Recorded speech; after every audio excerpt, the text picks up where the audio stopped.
یرزقہ من حیث لا یحتسب، وہ وہاں سے دیتا ہے جہاں سے بندے کو گمان بھی نہیں ہوتا۔ تو توکل اللہ پر قائم کیجئے گا، کاروبار ضرور کیجئے گا۔ توکل یہ ہے کہ آپ وہ کام ضرور کریں لیکن کہیں کہ یہ میرے کام کا نتیجہ نہیں مجھے مل رہا، یہ میرے اللہ کا فضل مجھے مل رہا ہے۔ تو پھر دیکھنا کہ اللہ تعالیٰ کیسے راستے کھولتا ہے۔ تو جب انسان اللہ کے فضل پر توکل قائم کر لیتا ہے تو پھر کام کاج ضرور کرتا ہے لیکن اس کی زندگی کی جو ٹینشن ہے وہ ختم ہو جاتی ہے۔ بندہ کہتا ہے کہ یہ ہے تو میں کرتا ہوں، تو یہ نہیں ہوگا تو یہ نہیں ہوگا، بس وہ جتنا کر سکتا ہے وہ کرے، باقی چھوڑ دے اس پہ، تو پھر وہ خزانہ غیب سے نصیب فرمائے گا۔ اچھا، حضور علیہ السلام نے ایک اور چیز ارشاد فرمائی، بلکہ اپنی امت کے لیے دعا دی، اللہم بارک لامتی فی بکورہا، اے اللہ میری امت کے لیے صبحوں میں برکتیں ڈال دے۔ جو کام صبح کیے جاتے ہیں ان کاموں میں بڑی برکت ہے۔ جو کام جو ہے وہ دیر سے کیے جاتے ہیں، رات کو کیے جاتے ہیں، دوپہر کے بعد کیے جاتے ہیں، ان میں وہ برکات نہیں رکھی گئی جو حضور کی دعا سے صبح کے کاموں میں برکت رکھی گئی ہے۔ تو اس لیے آپ اپنے کام کاج میں جو ہے وہ صبح کو اس کا آغاز کیجئے، پھر دیکھنا کہ برکتوں کے قافلے کیسے اترتے ہیں۔ اس لیے کہ میرے حضور کی دعا کبھی مسترد نہیں ہوتی۔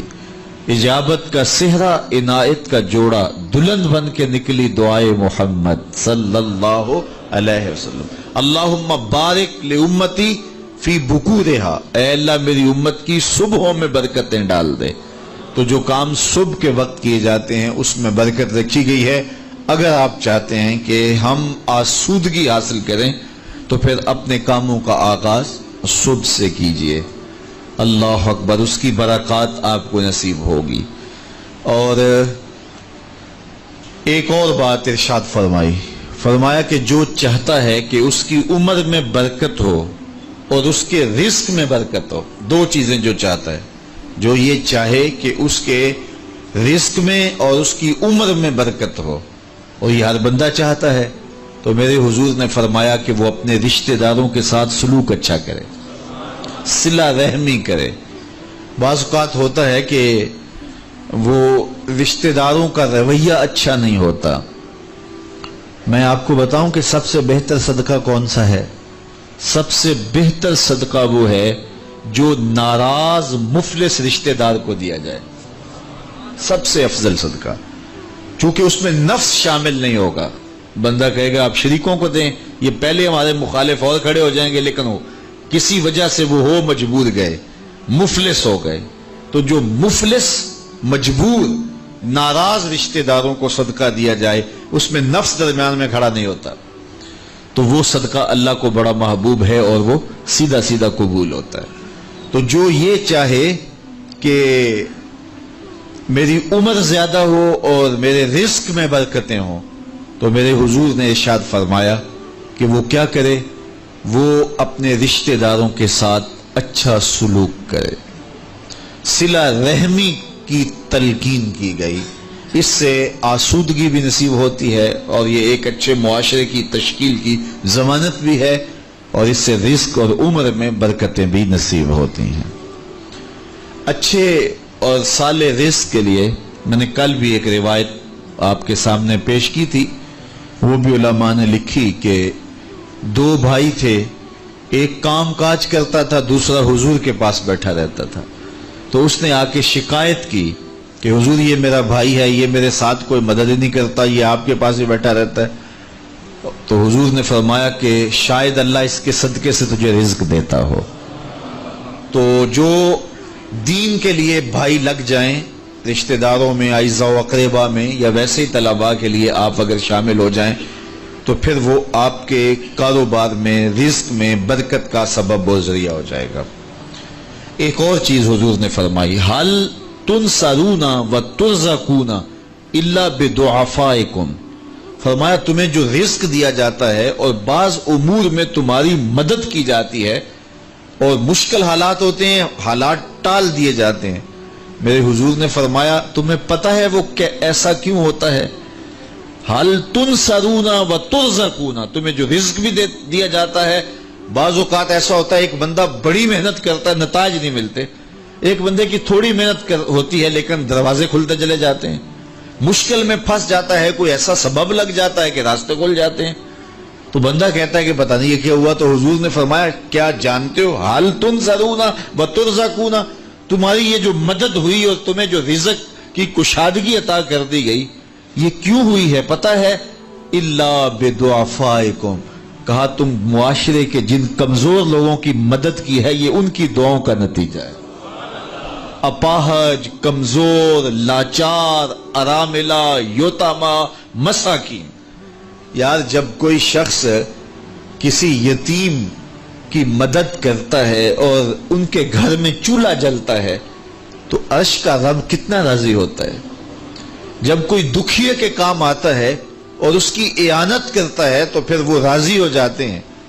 غریب پھنسے ہوئے ماں باپ، گھر بیٹی جوان ہو رہی ہے اور بڑھاپے کی طرف اس کا رخ ہو رہا ہے اور ان کے پاس ہمت نہیں ہے کہ ان بیٹی کو اٹھا سکیں، تو کوئی صاحب ثروت چپکے میں جا کے ان کی مدد کر دیتا ہے کہ تیری بیٹی میری بیٹی ہے اور اس کو تو نے گھر کی دہلیز سے اٹھانا ہے. تو پھر وہ ایک دم خوش ہو جاتا ہے اور آسودہ ہو کے اس کا انتظام کرتا ہے اس کی شادی کا. تو کوئی جانتا ہے کہ اس بوڑھے ماں باپ کے دل سے کتنی دعائیں نکلتی ہیں اور اس جو ہے وہ بیٹی کے دل سے کتنی تمنائیں اور کتنی جو ہے وہ نیک جذبات ان اشخاص کے لیے ہوتے ہیں جو ان کی مدد کے لیے کھڑے ہوئے. تو کوئی اس کا وزن ہے؟ کوئی وزن نہیں کر سکتا کہ اللہ تعالیٰ اس کی برکت کتنی عطا کرتا ہے. تو میرے حضور نے ارشاد فرمایا تمہیں جو رزق دیا جاتا ہے، مصائب سے تمہیں بچا لیا جاتا ہے، آتی آتی تکلیف ٹل جاتی ہے، تمہاری نصرت دشمن کے مقابلے میں ہوتی ہے، حاسدین کے مقابلے میں تم کھڑے ہو جاتے ہو. فرمایا تمہیں پتہ ہے یہ تمہیں کیوں ایسا ہوتا ہے؟ فرمایا الا بدعفائکم، جو تمہارے معاشرے کے کمزور لوگ ہیں جن کی تم نے مدد کی، فرمایا یہ ان کی دعاؤں کا نتیجہ ہوتا ہے. ان کے اٹھے ہوئے ہاتھ اللہ کبھی خالی نہیں موڑتا ہے. اس لیے لاچار لوگوں کی، دکھی لوگوں کی، بے بس اور بے آسرا لوگوں کی مدد کے لیے کھڑے ہو جایا کرو. وہ کسی نے کہا تھا کہ بڑوں کی بڑی بڑی خدمتوں سے وہ سکون نہیں ملتا جو چھوٹے چھوٹے لوگوں کی چھوٹی چھوٹی خدمتوں سے مل جاتا ہے. بڑوں کی بڑی خدمتیں بھی کریں تو وہ راضی نہیں ہوتے، لیکن چھوٹوں کی چھوٹی چھوٹی خدمتیں، یار غریب کو تو پیار سے کھڑا کر کے اس کے پشت پہ شفقت کا ہاتھ پھیر دیں تو وہ سارا دن خوشی سے گزار دیتا ہے کہ آج جو ہے وہ فلاں صاحب نے مجھے تکریم دی ہے، مجھے عزت دی ہے. تو میرے حضور نے فرمایا کہ تمہاری یہ جو مدد ہوتی ہے اور رزق دیا جاتا ہے یہ تمہارے کمزوروں کی وجہ سے اللہ تعالیٰ تمہارے اوپر کرم فرماتا ہے. اچھا، ایک اور ذریعہ رزق کے اضافے کا حضرت عبداللہ ابن مسعود رضی اللہ تعالی عنہ کی مرویات سے. یہ حضرت عبداللہ ابن مسعود جلیل القدر صحابی ہیں. ان کے ہاں بیٹیاں ہی بیٹیاں تھیں. اچھا، جب ان کا آخری وقت آیا اور یہ بڑے سخت بیمار ہو گئے تو نزع کی سی کیفیت طاری ہو گئی، تو حضرت عثمان غنی رضی اللہ تعالیٰ عنہ ان کا حال پوچھنے آئے. تو جب حال پوچھا، بیٹھے، گفتگو ہوئی، واپس چلنے لگے تو حضرت عثمان غنی نے اشرفیوں کی 2 تھیلیاں نکال کے حضرت عبداللہ ابن مسعود کو پیش کی. تو انہوں نے کہا کہ مجھے تو اس کی ضرورت نہیں ہے، میں تو اس دنیا سے جا رہا ہوں، تو یہ مجھے کیوں دے رہے ہیں؟ تو حضرت عثمان نے کہا کہ یہ آپ کی بیٹیوں کے لیے، چونکہ آپ کی بیٹیاں ہی بیٹیاں ہیں تو یہ میں ان کے لیے پیش کر رہا ہوں. آپ کو تو واقعی ضرورت نہیں، دنیا سے جا رہے ہیں، تو یہ ان کے لیے ہے. تو حضرت عبداللہ ابن مسعود نے پھر تھیلیاں موڑتے ہوئے کہا کہ میری بیٹیوں کو اس کی ضرورت نہیں ہے، اس لیے کہ میرے حضور نے فرمایا تھا کہ جس کے پاس سورہ واقعہ ہو اس کو غربت تنگ نہیں کر سکتی. تو میری بیٹیاں رات کو سونے سے قبل 1 مرتبہ سورہ واقعہ ضرور پڑھتی ہیں، اس لیے تم میری بیٹیوں کے بارے پریشان نہیں ہونا. اللہ کے فضل سے انہیں غربت تنگ نہیں کرے گی، ان کے پاس سورہ واقعہ جو موجود ہے. تو یہ کسی ایسے ضرورت مند کو دو جس کے پاس سورہ واقعہ نہیں ہے. تو سورہ واقعہ کی تلاوت یقیناً رزق کی فراوانیاں اور رزق کی برکتیں حاصل کرنے کا ایک ذریعہ ہے، اور دروازے کھل جاتے ہیں اگر سورہ واقعہ کی تلاوت تسلسل کے ساتھ کی جائے۔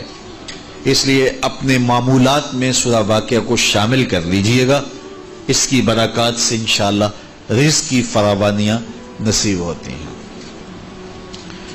ایک اور ذریعہ رزق کا، اور یہ بہت آسان، شکا رجل الی رسول اللہ دیک المعیشۃ والفقر، حضرت سہل بن سعد الساعدی رضی اللہ تعالی عنہ کی مرویات سے ہے۔ ایک شخص حضور کی خدمت میں حاضر ہوا اور اس نے کہا میں کثیر العیال ہوں، ذرائع آمدن بہت تھوڑے ہیں، میرے لیے کچھ ارشاد فرمائیے۔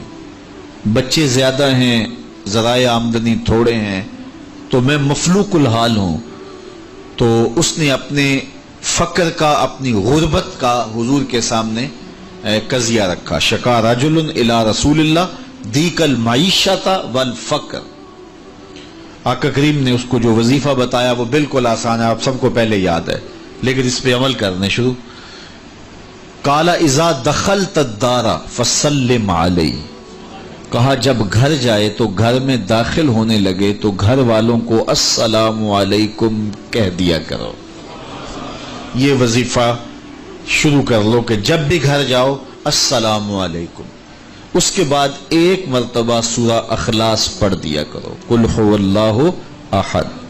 یہ وظیفہ فرمایا تم نے شروع کر دینا ہے، جب بھی گھر جاؤ السلام علیکم یہ کہہ کے داخل ہو، پھر اس کے بعد قل هو اللہ احد ایک مرتبہ سورہ اخلاص پڑھ دیا کرو۔ اور میرے آقا نے فرمایا کبھی ایسا ہو کہ تو گھر جائے، گھر موجود نہ ہو، اہل خانہ کہیں گئے ہوئے ہوں، تو فرمایا عمل نہیں چھوڑنا، فسلم علیہ، پھر تو مجھے سلام کہنا، پھر تو مجھے سلام کہہ دینا۔ وہ صحابی فرماتے ہیں کہ میں نے یہ عمل شروع کر لیا، جب گھر جاتا السلام علیکم، اس کے بعد سورہ اخلاص پڑھ دیتا، بیٹھنے سے پہلے پہلے یہ کام کرتا۔ اور کبھی ایسا ہوتا میں گھر نہ جاتا، گھر والے گھر نہ ہوتے، پھر تو مجھے چائے چڑھ جاتا، پھر میں حضور کو سلام کہتا۔ اللہ اکبر۔ حضرت ملا علی قاری نے شرح شفا میں لکھا ہے، جو حضرت قاضی ایاز مالکی اندلسی علیہ رحمہ نے لکھا ہے شفا میں، کہ جب گھروں کو جاؤ تو حضور کو سلام کرو، تو اس کی شرح میں لکھتے ہیں حضور کو سلام کیوں کرو، تو وہ کہتے ہیں لِأَنَّ رُوحَهُ علیہ السلام موجود فی بیوت المسلمین، اس لیے کہ حضور کی روح کا فیضان مومنین کے گھر میں موجود ہوتا ہے۔ اللہ اکبر۔ اس لیے حضور کو سلام کرو۔ وہ کہتا ہے جب کوئی نہ ہوتا میں حضور کو سلام کرتا۔ وہ اپنے نام لیواؤں کو تنہا چھوڑتے کب ہیں، جہاں ہم دم نہ ہو کوئی وہاں سرکار ہوتے ہیں۔ تو کہا اس کے بعد سورہ اخلاص پڑھ دیتا۔ یہی میرا عمل رہا۔ پھر اس کا فائدہ کیا ہوا؟ وظیفہ حضور نے بتایا تھا، اور جب بھی جاتا السلام علیکم سورہ اخلاص، کوئی نہیں ہے تو حضور کو سلام اور سورہ اخلاص۔ کہتے میں نے عمل شروع کر دیا، حتی افاد اللہ جیرانہ، اس عمل کی برکت سے میں نے تو امیر ہونا ہی ہونا تھا، میرے ہمسائے بھی امیر ہو گئے۔ ایسی برکتیں، ایسی رحمتیں اتری کہ میرے ہمسایوں کے ہاں بھی فراوانیوں اور برکتوں کا نزول ہونے لگا۔ اسی طرح رزق کی فراوانی کا ایک اور ذریعہ ہے، اور وہ یہ انفاق فی سبیل اللہ۔ جب اللہ کی راہ میں آپ خرچ کریں گے تو پھر اس سے رزق بڑھتا ہے، جبکہ ہماری عقل و خرد کے فیصلے یہ ہیں کہ مال میں سے کچھ نکالا جائے تو ہمارا ریاضی اور حساب یہی کہتا ہے کہ کچھ کم ہوتا ہے، ہمارے کیلکولیٹر کا نتیجہ بھی یہی ہے، ہمارا اکاؤنٹنٹ بھی یہی کہتا ہے کہ اتنے نکال دو گے تو باقی اتنے بچیں